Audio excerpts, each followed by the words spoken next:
merveilleux. Gloire à notre Dieu Tout-Puissant. Il est merveilleux. Nous sommes là ce matin pour le célébrer, le magnifier, lui dire merci. Nous avons beaucoup dansé. Maintenant, le moment est venu de recevoir de la part de Dieu, du Saint-Esprit, l'enseignement qu'il faut pour nourrir notre âme, la parole de Dieu. Que quelqu'un dispose son cœur maintenant pour recevoir la parole de Dieu. On se lève.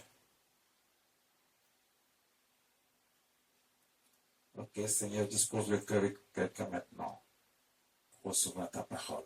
Que quelqu'un prenne sa Bible. Ce matin, nous allons comprendre quelque chose. Écoutez, très souvent, on a tendance à dire que Dieu m'a oublié. Dieu, il fait pour les autres, mais moi, il ne fait pas pour moi. Beaucoup de gens pleurent parce qu'ils pensent que Dieu les a oubliés, Dieu les a abandonnés. Il fait pour les autres, ils voient autour d'eux, ils voient que certaines personnes sont bénies, mais eux ne sont jamais bénis. Ils ne comprennent pas pourquoi eux aussi ne sont pas bénis. Il y a plusieurs facteurs. Aujourd'hui, ce matin, le Saint-Esprit veut nous enseigner sur un facteur. C'est que quand Dieu te fait une promesse, oh, Seigneur Jésus.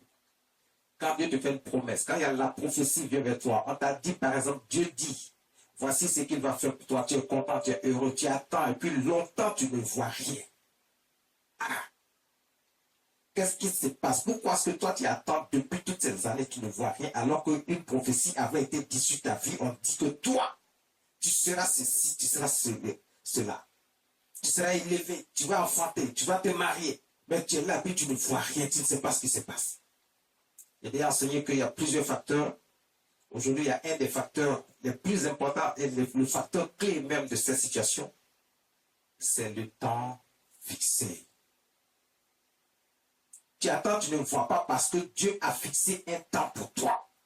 Et tant que ce temps n'est pas encore arrivé, tu ne verras pas la réalisation, la manifestation de la puissance de Dieu par rapport à la prophétie qui a été dite sur ta vie. Tu ne verras pas parce que le temps de Dieu n'est pas encore arrivé d'envoyer ça dans ta vie. Mais toi, tu attends et tu commences à désespérer au point où tu peux perdre même la foi.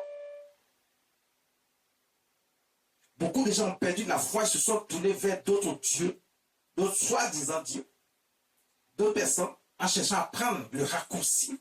En disant que là-bas c'est rapide, c'est facile, mais il n'y a pas un chemin qui est plus rapide que le chemin de Dieu, de notre Seigneur Jésus-Christ. Il n'y en a pas. Partout où on va vous faire passer, on va vous faire croire que c'est rapide. Au contraire, c'est un pacte que vous partez signer pour votre mort, pour votre destruction, et vous ne le savez pas, vous vous jetez dans la gueule de l'eau. Le seul chemin, le vrai, le véritable, qui est garanti, qui est sécurisé et qui est même rapide, c'est le chemin de notre Seigneur Jésus-Christ. C'est le chemin de Dieu. Mais il y a quelque chose que tu dois comprendre et savoir.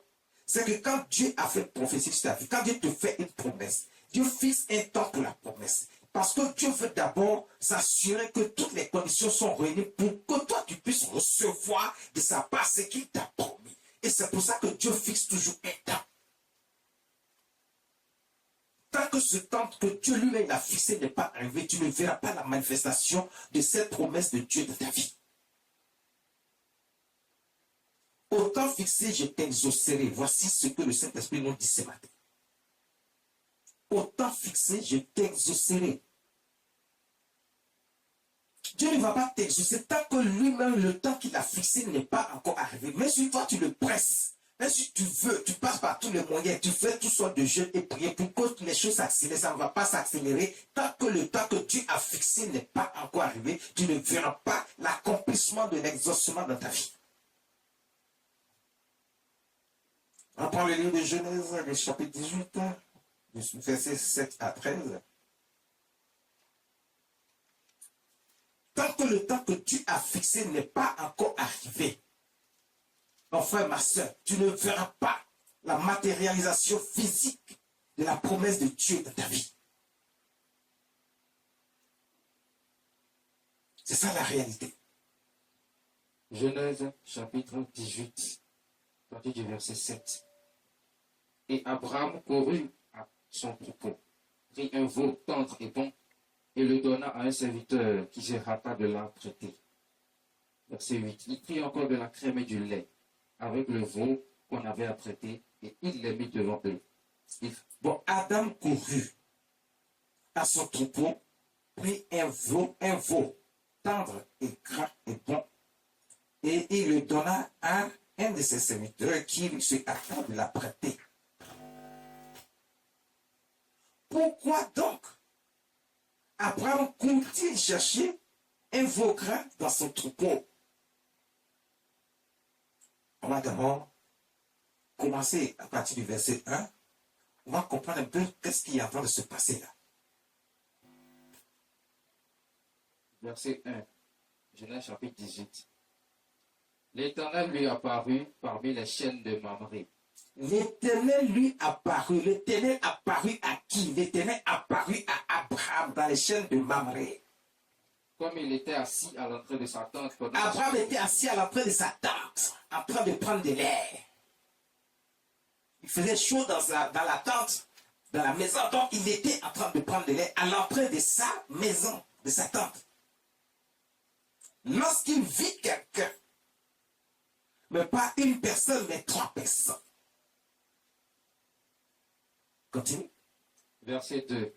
Il leva les yeux, il regarda, et voici, 3 hommes étaient debout près de lui.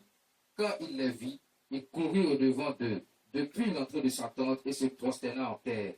Quand Abraham a vu ces 3 hommes, écoutez, la parole de Dieu nous dit que quand Dieu a créé l'homme, il a mis son esprit dans l'homme. Donc notre esprit est capable de capter ce qui est de l'esprit. Abraham avait senti que les 3 personnes qui étaient en face de lui n'étaient pas des personnes ordinaires. Ce n'étaient pas des hommes ordinaires. Abraham savait que Dieu était en présence de lui. Lui, il était en présence de Dieu. Il savait que Dieu était là. Il sentait la présence de Dieu. Donc parmi ces 3 hommes, il savait que Dieu était là avec 2 anges. Abraham va courir, aller devant et se prosterner et les saluer. Il va leur demander même de rester un moment. Mais pourquoi Abraham fait cela?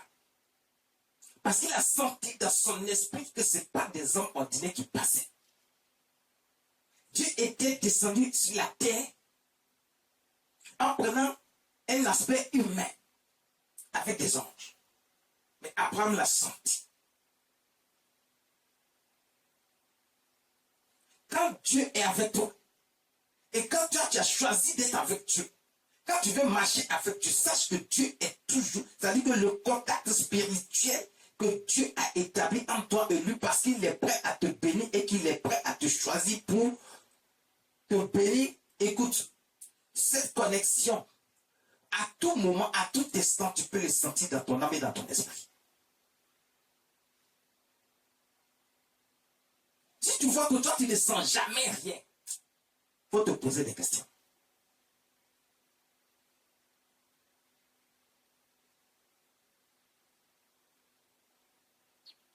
Abraham courut. Et qu'est-ce qui s'est passé? Le verset 8. Verset 8. Il prit encore de la crème et du lait. Non. Là où tu étais arrêté. Il leva les yeux. Il leva les yeux et regarda. Et voici 3 hommes étaient debout près de lui. Quand il les vit, il courut au-devant d'eux, depuis l'entrée de sa tente, et se prosterna en terre. Verset 3. Et il dit, Seigneur, si j'ai trouvé grâce à tes yeux, ne passe point, je te prie, loin de ton serviteur. Il dit, Seigneur, si j'ai trouvé grâce à tes yeux, mais on ne peut pas s'adresser à un homme de cette manière-là. Tu savais que c'était Dieu. Il dit, si j'ai trouvé grâce à tes yeux, ne passe pas, Seigneur. Si tu es venu dans un corps humain, c'est parce que tu es venu vers moi pour quelque chose. Je sais que peut-être tu es venu pour beaucoup de choses, mais si tu passes à côté de moi, ça veut dire que tu veux que je te remarque. Tu veux qu'il y ait une connexion, cette connexion. Tu attends quelque chose de moi. Tu veux voir ma réaction. Tu veux voir si moi j'aime vraiment Dieu et que je suis connecté réellement à l'Esprit de Dieu. Seigneur, tu ne passes pas. Attends un peu. Reste avec tes hommes. Tes anges. Qu'est-ce qu'il dit ensuite? Verset 4. Permettez qu'on apporte un peu d'eau pour vous laver les pieds et reposez-vous sous ce table. Permettez qu'on apporte un peu d'eau pour vous laver les pieds et reposez-vous. Abraham a lavé les pieds de Dieu. Oh! On ne peut pas imaginer ce que c'est. Abraham a lavé les pieds de Dieu. Quand on sait ce que c'est que laver les pieds de quelqu'un, Abraham a eu le privilège de laver les pieds de Dieu et des deux anges qui étaient avec lui.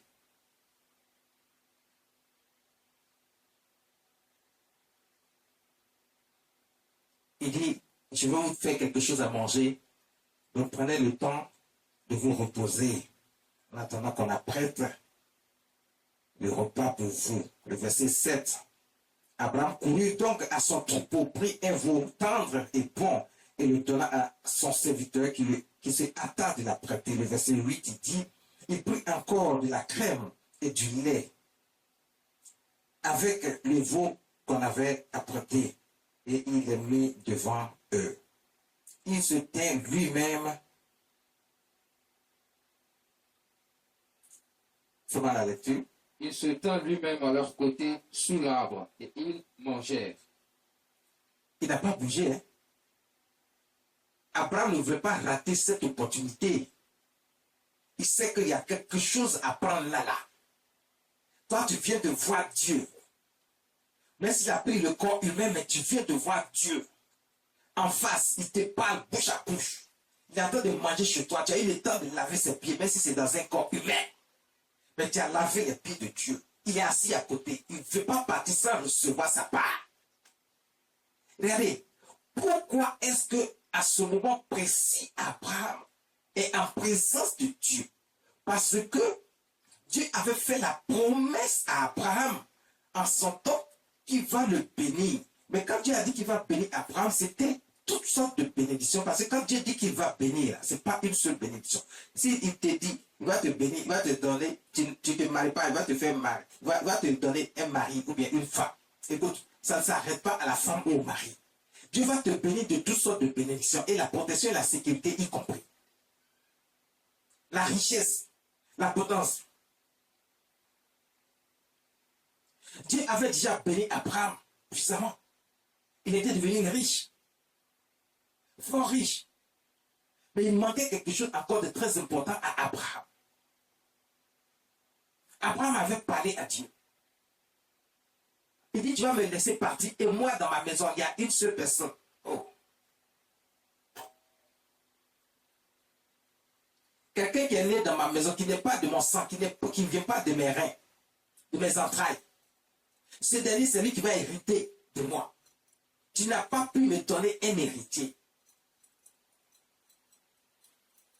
Mais pourtant, Sarah, la femme d'Abraham, lui avait donné sa servante pour que Abraham puisse avoir un héritier. Parce que, dit-elle, elle est devenue vieille, elle ne peut plus faire d'enfant. Donc, il fallait que sa servante, qui était jeune, une égyptienne, puisse faire un enfant. À l'époque, ta servante, elle t'appartient. Donc, si elle fait un enfant, son enfant t'appartient. Ça ne lui appartient pas. Mais voici qu'elle va donner sa servante à Abraham. Dieu n'a pas refusé. Abraham a pris la servante et elle est tombée enceinte. Elle est tombée enceinte. Elle a enfanté. Dieu a béni cet enfant, il lui a donné le nom de Ismaël. Parce que c'est Dieu qui va donner le nom à cette femme pour qu'elle donne à cet enfant qui arrive. Parce que Dieu avait entendu les pleurs. Dieu a écouté les pleurs de cette femme. Il l'a exaucé. Ismaël était donc déjà l'enfant d'Abraham. Mais ce n'était pas l'enfant de la promesse et de l'alliance. Vraiment, il sortait des entrailles d'Abraham. Il était déjà content parce qu'il a fait l'enfant avec sa servante. Mais Dieu, la promesse qu'il va faire à Abraham, c'est que l'enfant qui vient de ses entrailles vient aussi des entrailles de sa femme Sarah, pas de sa servante. Dieu avait fixé un temps pour cela. Et parce que le temps était en train de passer et que Sarah ne voyait rien venir, elle a perdu la foi. Sarah était impatiente parce que les années passaient. Oui, ce n'est pas un jour, ce n'est pas 2 jours. de la promesse de Dieu. Quand Dieu faisait la promesse à Abraham, Abraham avait 75 ans, sa femme 65 ans. Jusqu'à ce que Ismaël vienne au monde, Abraham n'avait pas encore vu la promesse de Dieu dans sa vie. Ce qui veut dire que Sarah, en se basant sur ce principe, elle avait perdu la foi, elle a pensé que c'était plus possible parce que maintenant elle est devenue vieille.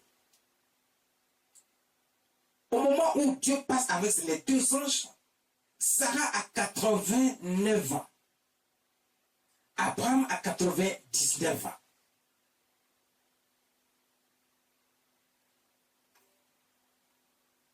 Le temps a passé. Beaucoup de temps. Déjà 24 ans passés. C'est énorme. Mais ceux qui ne sont pas patients perdent la foi. C'est comme ça que beaucoup de gens ont perdu la foi lorsque Dieu a fait certaines promesses. Bien sûr que peut-être tu ne vas pas attendre 25 ans comme Abraham et Sarah. Mais le temps que Dieu a fixé, tant que ce temps n'est pas arrivé, tu ne verras pas l'accomplissement de la promesse de Dieu dans ta vie. Quelles que soient les épreuves qui vont arriver, mais ces épreuves-là, même c'est Dieu qui les met devant toi à cause de la promesse qu'il t'a faite. Il va mettre certaines épreuves devant toi pour voir si toi tu peux résister à ces épreuves et que tu peux tenir. Et que malgré les épreuves les plus difficiles, qui sont même souvent insoutenables, est-ce que tu peux continuer à aimer Dieu? Accepter qu'il est vraiment Dieu et capable de délivrer? Tu vas penser qu'il t'a abandonné et que ce n'est pas le Dieu qu'on t'a prêché, on t'a décrit. Qui est le Dieu de bonté, de miséricorde, qui fait des miracles et qui n'abandonne pas son peuple. Tu commences à te poser beaucoup de questions alors que c'est le même Dieu, il n'a pas changé. Ce que toi tu n'as pas compris, c'est que Dieu lui-même, il fait toutes choses en son temps. Il a dit dans sa parole, il y a un temps pour toutes choses.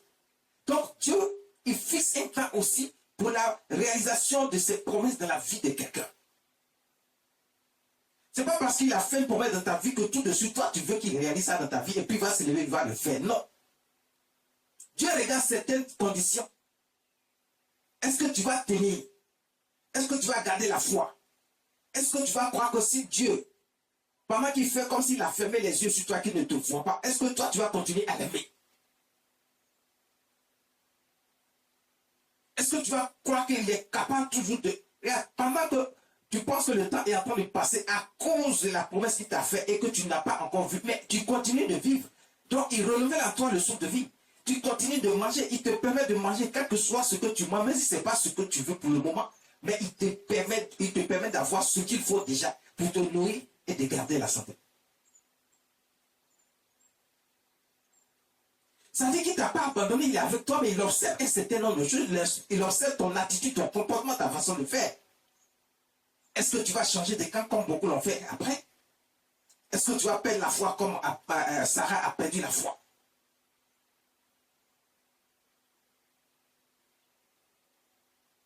Et pourtant, son mari était le père de la foi. Parce que lui n'a pas perdu la foi. Parce que même quand Dieu va lui donner Ismaël, il se dit que c'est la promesse que Dieu lui a faite. Donc il a gardé cette foi. Mais Dieu dit non, ce que je t'ai promis n'est même pas encore arrivé. Je te donne cela comme dessert, comme entrée, pardon. Ça c'est entrée, Ismaël est entrée. Le plan de résistance arrive, c'est Isaac. L'enfant qui sortira de tes entrailles, des entrailles de ta femme Sarah, par une servante. Ce temps était arrivé, donc Dieu passait. C'est vrai qu'il y avait une urgence quelque part, il partait pour Sodome et Gomorrhe. Mais il s'est arrêté d'abord auprès d'Abraham. Parce que le temps fixé par Dieu était arrivé pour Abraham de recevoir sa bénédiction. La bénédiction qu'il attendait. Il avait déjà reçu toutes sortes de bénédictions. Mais il y a quelque chose qui était plus important dans sa vie qu'il attendait. Il voulait ça. Il avait cru que c'était Ismaël. Dieu lui a dit, c'est pas Ismaël. Oui, Ismaël est bon, je bénirai Ismaël parce que c'est ton fils. Mais le fils de la promesse, le fils de l'alliance que j'ai promis, que je t'ai promis, lui, il viendra de ta femme Sarah.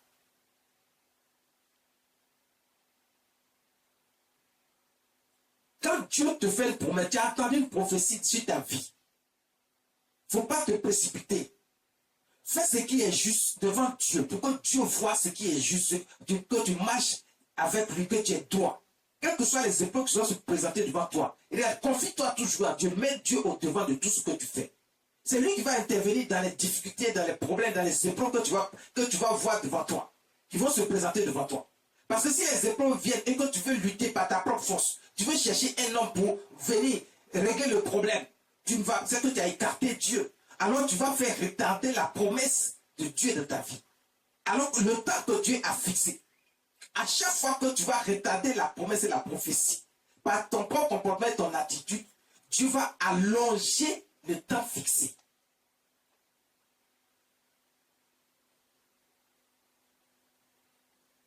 Parce qu'il se dit que tu n'es pas encore prêt.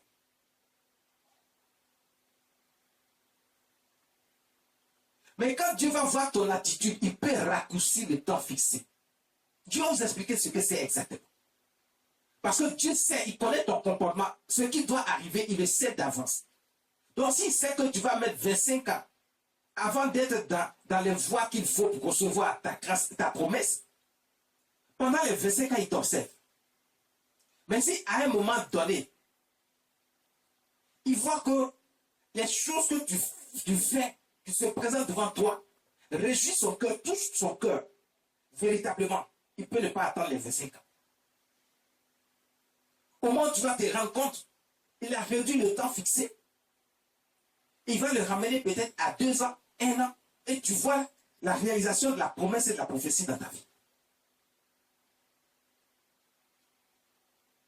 Il va le réduire ce temps fixé à tel point que tu ne vas pas comprendre que c'est le même Dieu.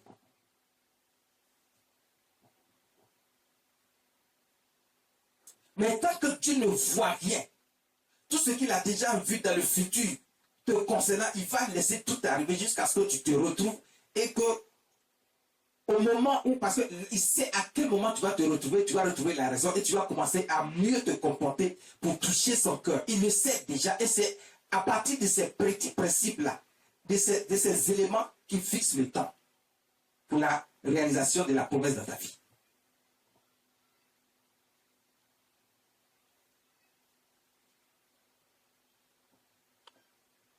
Et toi, tu es là, tu attends. Tu ne fais rien. Beaucoup attendent sans réagir. Mais Dieu, lui, regarde, il observe. Verset 9. Verset 9. Alors il lui dit, où est Sarah, ta femme? Il répondit, elle est là dans la tente. Verset 10. L'un d'entre eux dit, je reviendrai vers toi à cette même époque, et voici, Sarah, ta femme, aura un fils. Sarah écoutait à l'entrée de la tente qui était derrière lui. Verset 11. Abraham et Sarah étaient vieux, avancés en âge. Sarah ne pouvait plus espérer avoir des enfants. Verset 12. Elle rit en elle-même en disant, maintenant que je suis vieille, aurai-je encore des désirs? Mon Seigneur aussi est vieux. Sarah avait perdu la foi il y a longtemps. Et elle ne l'a même pas encore retrouvée. Au point où elle ne sait pas que celui qui est assis là en train de faire la promesse, il s'agit de Dieu. Et même quand bien même son esprit lui dit qu'il s'agit de Dieu, elle ne croit toujours pas qu'elle peut encore enfanter. Pourtant, rien n'est impossible à Dieu. Dieu dit, où est ta femme Sarah? Dieu savait où était Sarah. Mais il voulait attirer l'attention de Sarah pour qu'elle entende ce qu'il va dire. C'est comme ça que Dieu fait en sorte que toi, tu entends ce qu'il va dire par ses serviteurs, par les prophètes. Il t'envoie des messages pour que tu saches ce qu'il veut faire réellement. Et ces serviteurs t'annoncent la bonne nouvelle. Maintenant, tu reçois la bonne nouvelle, mais dans le coin de ton esprit, tu ne crois pas réellement à ce qui t'a été annoncé. Donc, toi, tu fais en sorte que le temps que Dieu met l'a fixé, il peut déplacer, le temps peut changer. Ici, Dieu n'a pas changé parce qu'il voulait montrer à Sarah qu'il est Dieu. Et à cause d'Abraham, son serviteur, qui a gardé la foi en lui, il voulait accomplir pour que Sarah sache qu'il est Dieu. Il n'y a rien de possible à lui.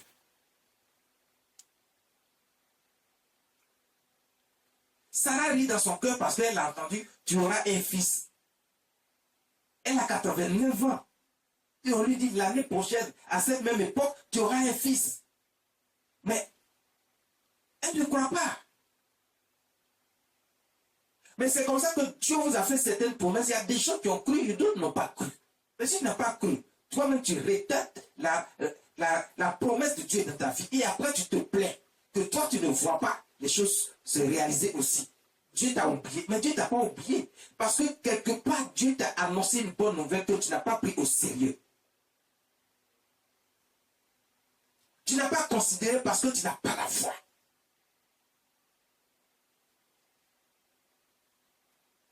Tu vois les autres recevoir de la part de Dieu leur bénédiction. Mais toi, ton inquiétude est si forte que tu ne crois en rien. Mais pourtant, tu dis que toi, tu crois en Dieu. Sans Dieu, tu ne serais pas là. Mais est-ce que tu as la foi qu'il faut pour croire réellement que Dieu peut tout faire pour toi? Mais Dieu peut tout faire pour toi. Mais toi-même, tu ne le sais pas. Tu mets toi-même ta foi à l'épreuve. Tu ne crois plus en rien. Sarah ne croyait plus. Elle a ri, Dieu a entendu. La Bible dit, elle a ri dans son cœur. Donc ça dit qu'on n'a même pas vu le rire sur son visage, ni la voix sortie pour que... Mais Dieu dit, elle a ri et elle ment encore. Elle ment. Elle dit qu'elle n'a pas ri. Mais Dieu dit, bien sûr, tu as ri. Il y a des gens qui rient dans leur cœur quand on dit tu as ri, ils disent non, je n'ai pas ri. Parce qu'on n'a pas entendu leur voix. Mais on sait ce qu'on voit, on entend. Dans le spirituel, on sait beaucoup de choses.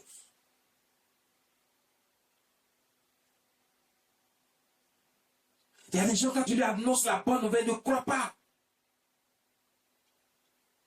Ils pensent que c'est ridicule, ce que tu viens de dire. Mais ils passent à côté de leur bénédiction. Ils passent à côté de la promesse de Dieu dans leur vie. Dieu dit, par exemple, tu vas recevoir telle chose, tu vas croiser ton mari. Si tu lui as donné un indice, il ne croit pas à ça. Il doute, il a des inquiétudes. Ça veut dire, il ne considère même pas. Mais tu passes à côté parce que c'est ce que Dieu a prévu, qui t'a été annoncé par son serviteur.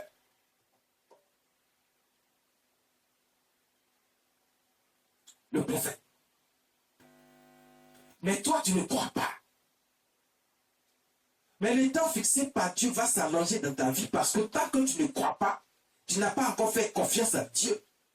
Les choses vont tarder encore à se réaliser, à se matérialiser dans ta vie. Tu ne verras pas la promesse de Dieu.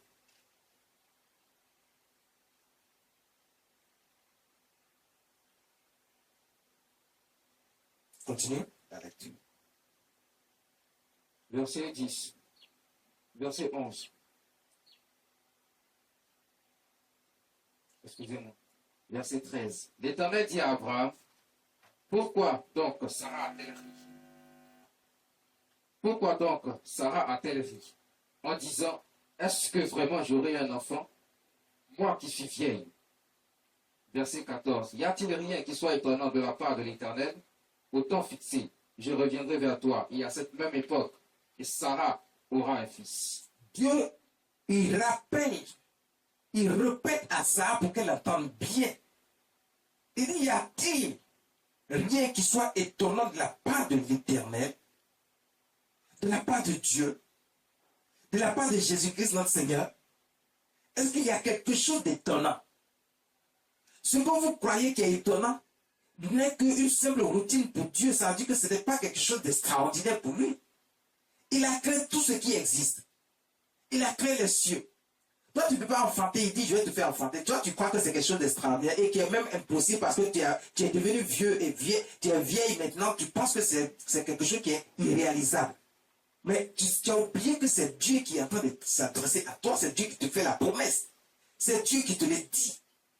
Donc si c'est fait de Dieu, l'homme de Dieu, un prophète te dit, voici ce que Dieu dit. Il faut croire, attrape ça avec force. Ne lâche pas. Et puis fais ce qu'il faut pour que la promesse se réalise dans ta vie au temps fixé. Sinon tu vas perdre assez de temps et tu ne verras même pas la matérialisation de la promesse dans ta vie. Sarah était en train de faire en sorte de perdre sa bénédiction, sa promesse. Mais à cause d'Abraham, Dieu ne va pas faire perdre cela. Regarde, c'est pour ça que Dieu a fait mourir rapidement. Sarah, son mari est mort beaucoup plus vieux que elle. Il ne pouvait pas accepter qu'elle reste encore longtemps à cause du fait même qu'elle n'a pas cru en Dieu.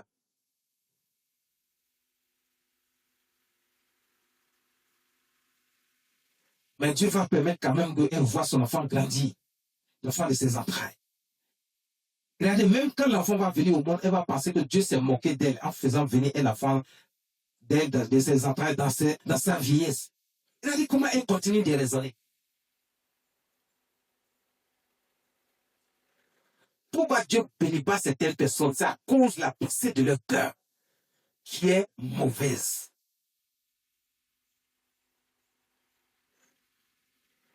Leur cœur est tellement mauvais, les pensées de leur cœur sont tellement mauvaises que Dieu préfère ne pas les bénir. Il dit, y a-t-il rien qui est étonnant de la part de l'Éternel? Il dit, au temps fixé, il a fixé un temps, et ce temps-là, tu verras ce que j'ai dit. C'est réalisé dans ta vie. Il dit, au temps fixé, je reviendrai vers toi. Et à cette même époque, Sarah aura un fils. Dieu s'est adressé à Abraham. Il ne tenait même plus compte de ce que Sarah avait dit. Mais à cause d'Abraham, à cause de la promesse faite à Abraham, à cause de l'alliance qu'il a faite à Abraham et qu'il lui a dit, je te donnerai un fils l'année prochaine à la même époque. À cause de ça, Dieu dit au temps fixé, Dieu va réaliser cette promesse. Mais ce n'était plus à cause de Sarah, mais à cause d'Abraham, de l'alliance de Dieu dans sa vie. Fais très attention. Tu peux passer à côté de ta bénédiction à cause de ton propre comportement, de ton attitude vis-à-vis de Dieu. Et toi, tu crois que comme c'est le Dieu de bonté et de miséricorde, lui, il n'y a rien qui considère, donc ce que vous croyez que ce sont des petites choses, lui, il considère cela.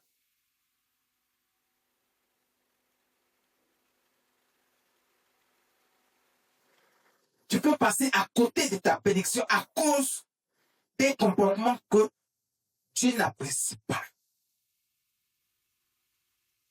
en toi. Marc chapitre 10, verset 27. Jésus les regarda et dit, cela est impossible aux hommes, mais non à Dieu, car tout est possible à Dieu. Marc chapitre 10, verset 27. Dieu, le Seigneur Jésus reprend ce que Dieu a toujours dit, parce que Jésus c'est Dieu, Dieu c'est Jésus, Dieu c'est le Saint-Esprit. Il rappelle pour dire ce que vous croyez qui est impossible.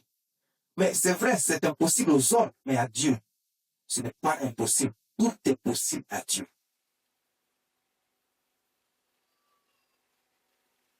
Pourquoi à un certain moment, la prophétie vient vers vous, on vous annonce un certain nombre de choses, de bonnes nouvelles dans votre vie, mais vous ne croyez pas, vous retardez vous-même votre propre bénédiction.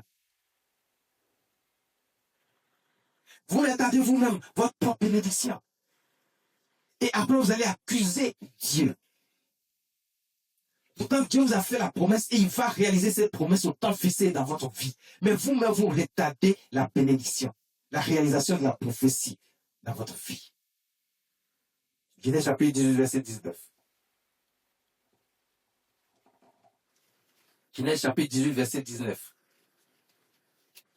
Dieu dit, car je l'ai choisi. Genèse chapitre 18, verset 19. Car je l'ai choisi afin qu'il ordonne à ses fils et à sa maison après lui de garder la voie de l'Éternel en pratiquant la droiture et la justice, et qu'ainsi l'Éternel accomplisse en faveur d'Abraham les promesses qu'il lui a faites.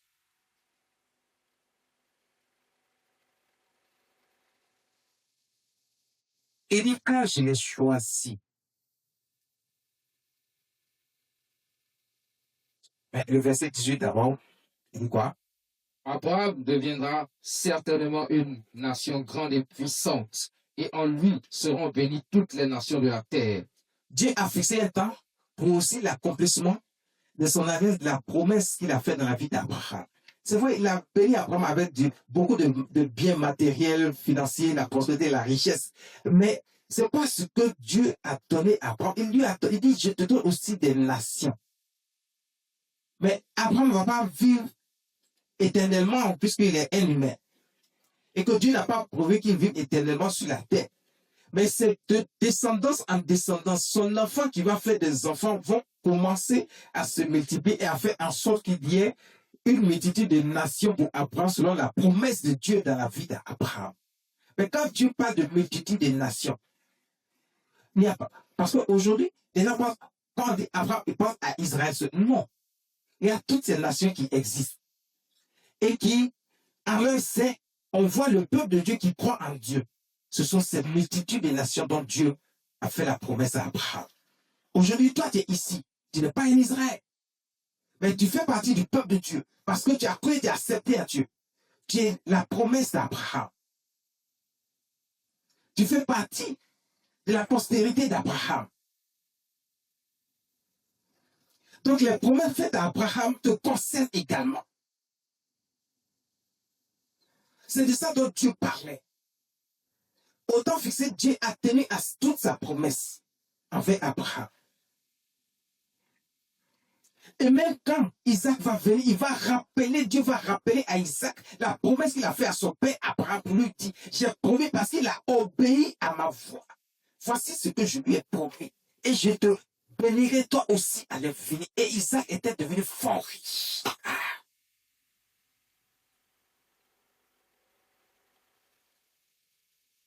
Isaac était devenu fort riche. Au point où le pays où il habitait, même le roi avait peur de lui. Ils l'ont chassé. Parce que la promesse de Dieu s'est accomplie également dans la postérité d'Abraham, ses descendants et leurs descendants, ainsi de suite jusqu'à notre génération actuelle. Nous faisons tous partie de la promesse d'Abraham. Et Dieu réalise sa promesse au temps fixé dans la vie de chacun d'entre nous. Mais tu fais en sorte de perdre tout ce que Dieu a prévu pour toi comme bénédiction de ta vie.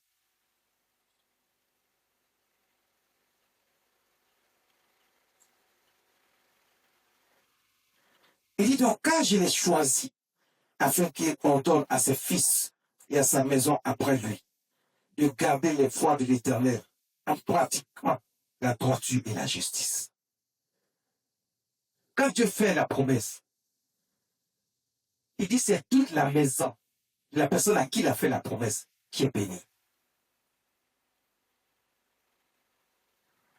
Les retombées de la promesse, de la prophétie et de la promesse de Dieu dans la vie de quelqu'un, les retombées sont pour sa maison, pour son entourage, pour ceux qui vont vivre avec lui. Chacun va profiter des retombées. Mais il faut tout faire d'abord pour recevoir cette promesse de ta vie. C'est ce qui est le plus important. Parce que autant fixé, ton comportement, ton attitude peut te faire perdre cette bénédiction. Alors que si tu réagis comme il faut, il a dit, afin que tous puissent garder la voie de l'Éternel en pratiquant la droiture et la justice. Voici ce que Dieu nous demande pour être juste devant lui et recevoir la promesse. Nous devons passer à côté du temps fixé pour la promesse. Il dit, il veut que chacun de nous pratique ses voies et la justice et la droiture. Selon ses commandements, ses ordonnances, tout ce qu'il a prescrit, il veut qu'on marche selon ça, qu'on accepte Dieu, on accepte Jésus-Christ comme étant Seigneur, Sauveur, qui nous dit, voici comment vous devez vous comporter, voici ce que vous devez faire. Ayez la foi. Cette foi doit vous faire grandir au point de croire qu'il n'y a qu'un seul Dieu. Et puis effectivement, il n'y a qu'un seul Dieu et vrai Dieu. Que c'est lui seul qui peut vous délivrer. C'est lui seul qui peut vous donner tout ce dont vous avez besoin. Personne d'autre.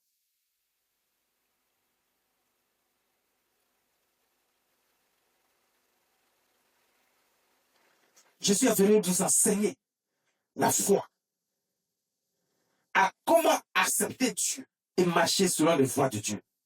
Dieu dit toute ta maison doit pratiquer la droiture. Doit mettre en pratique mes voies. La droiture et la justice. Beaucoup de gens ils sont là. Ils ne veulent pas entendre parler de Dieu. Est-ce que la promesse sera aussi pour eux? Si quelqu'un autour de toi refuse d'entendre parler de Dieu, tu as beau parler, il refuse, il fait ce qu'il veut, il est dans le monde, il fait ce qu'il veut. Écoute, les grâces et les faveurs de Dieu que Dieu t'a promis, la promesse de Dieu sera pour toi seul. Autant fixé, tu recevras, mais lui ne recevra rien. Parce qu'il refuse de pratiquer les voies de Dieu, la justice de Dieu. Il ne recevra rien. quel que soit ce qu'il va dire. Ah, je crois en Dieu. Moi, j'ai la foi. Il fait ci, mais il fait rien de ce que Dieu attend de lui.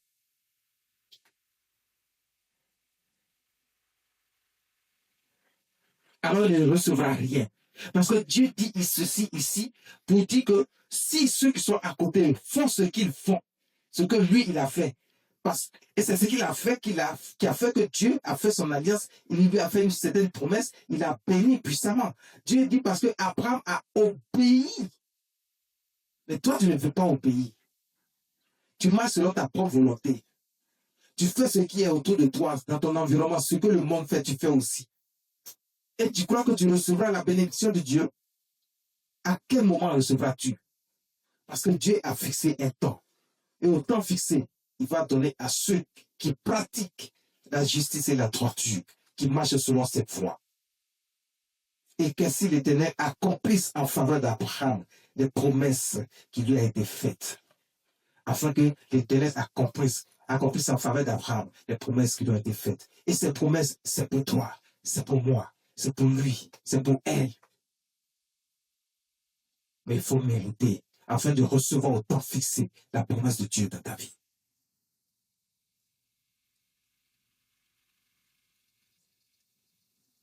Ce matin, voici ce que le Seigneur nous enseigne.